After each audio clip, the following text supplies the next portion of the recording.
Perhaps you don't want to come into a relationship, or the only kind of relationship you think you want is a romantic relationship. This is quite common because people often think that romantic relationship accounts for all of their relationship needs, and as a result they have such great expectations here. But in fact, romantic relationship is a very small part of your relationship needs overall. This becomes quite evident in the way of knowledge, for here you will need individuals to teach you what is true and what is untrue.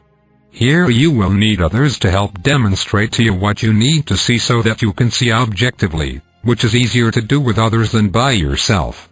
They will teach you how to see yourself objectively as you learn to reflect upon your own actions and thoughts and the nature of your interaction with others. This is a very slow learning process. The essential steps must be taken and are often difficult to learn and to decipher. As we have said many times, the greater community way of knowledge is not an individual pursuit. It brings you into community, to show you that you are joined with life and that you need to join with specific people in specific ways for a specific purpose.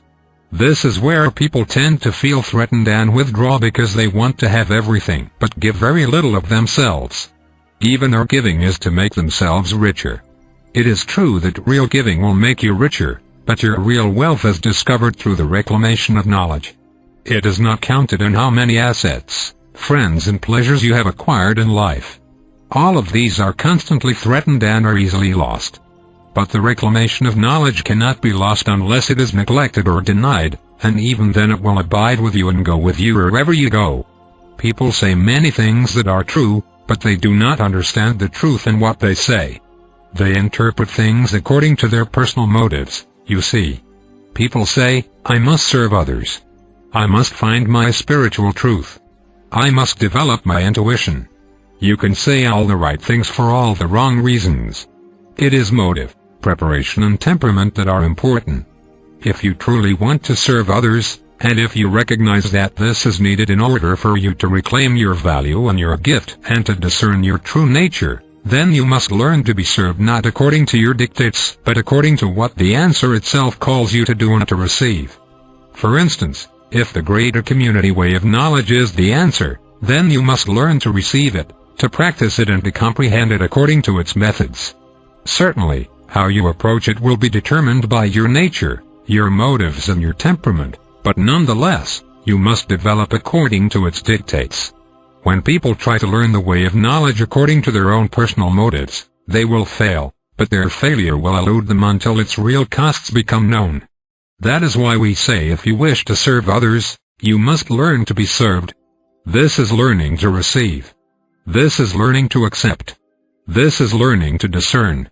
It is not blindly opening yourself to what is offered. It is learning to work with what is offered. If you do this, you will be able to discern your own nature. You will be able to recognize your motives. And you will be able to proceed in your preparation, becoming stronger, wiser and more mature. Maturity here is being able to recognize what is true and what is false and to separate them and choose accordingly. Time, practice and wise decisions bring this about, as well as the great assistance from your essential relationships, your relationships with other people, and your relationship with your spiritual family, whose help and guidance are unknowingly received and utilized so that their benefits can be known. When you depart this life, you will be able to see more clearly why certain things happen for you and who is behind it after all. As you learn to be served, you will learn that your gift is meant for certain people and for certain situations to achieve certain kinds of results. Over time, if you have been learning to discern your nature and your motives, you will be able to discern other people's natures, however different from yours, and their motives as well. People's natures vary, but their motives do not. People's motives, no matter how they are individually interpreted and expressed, fall into two categories. There is personal motivation, which is an attempt to make individual identity more secure, more distinct and more autonomous. And then there is the motivation of knowledge, which will bring about a very different result. The uniqueness that knowledge will emphasize in you has to do with your gift and your service. It will teach you that you are joined to all life in the world in order to carry out a specific role. You see, the world is a place of doing. It is not a place of being. Where you have come from before coming to the world is a place of being. So, you be there and you do here.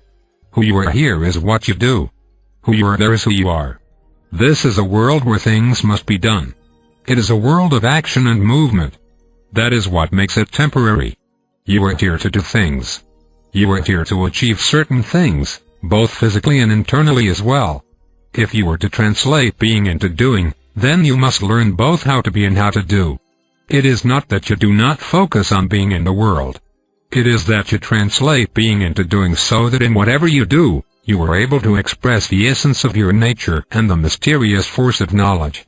This is the highest expression of service, whether you heal the sick as a physician or change people's automobile tires, whether you create art to inspire people or work on preserving the environment. Whatever your form of service, if knowledge is being communicated, you are giving a tremendous gift, far exceeding your particular activity and whatever you may produce. This is because something is passing through you and being given to others. You are like a conduit of knowledge here. But you are also a functional person carrying out specific activities. Therefore, the personal part of you is not sacrificed. It is elevated and given its rightful place within the larger context of your life. Then, as you proceed, you will do extraordinary things for people, sometimes knowingly, sometimes unknowingly. And many of the motives that you had previously of what you were going to do for people and what it was going to do for you will have departed or been worn away. As you progress in the way of knowledge, your motives will change, and your nature will be enhanced and become known to you. And you will develop the wisdom to receive your gift effectively and to guide its expressions in the best way possible. So, hold on to the idea that you are here to serve others. Nurture this idea. But open yourself to learning to be served. You cannot serve others if your development is being neglected, obstructed or denied. How do you learn to be served? By identifying and receiving the answer that is being given to you as the result of your request to know your purpose, your meaning and your direction in life. The answer is always a form of preparation. At a certain stage of your development, there will be a specific training or preparation for advancement. Before this, there's learning lessons, interacting with others, and making mistakes in life. But at a certain point, it becomes a formal preparation. This preparation requires practice and dedication. It has structure and form, and so forth. Perhaps you will go through several different preparations of this kind until you find the one which will carry you across the bridge from your personal reality into a greater reality which is waiting to be discovered. Here you must learn a practice, a spiritual practice. Here you must learn discernment. Here everything that you have learned before must come together with greater focus and self-determination. Here you are applying yourself wholeheartedly while you are carrying out a process that transcends your understanding. Here you are developing your abilities in tangible ways, and you are opening yourself to the mystery, which is beyond your comprehension. If this can be achieved, others will be served because you have been served.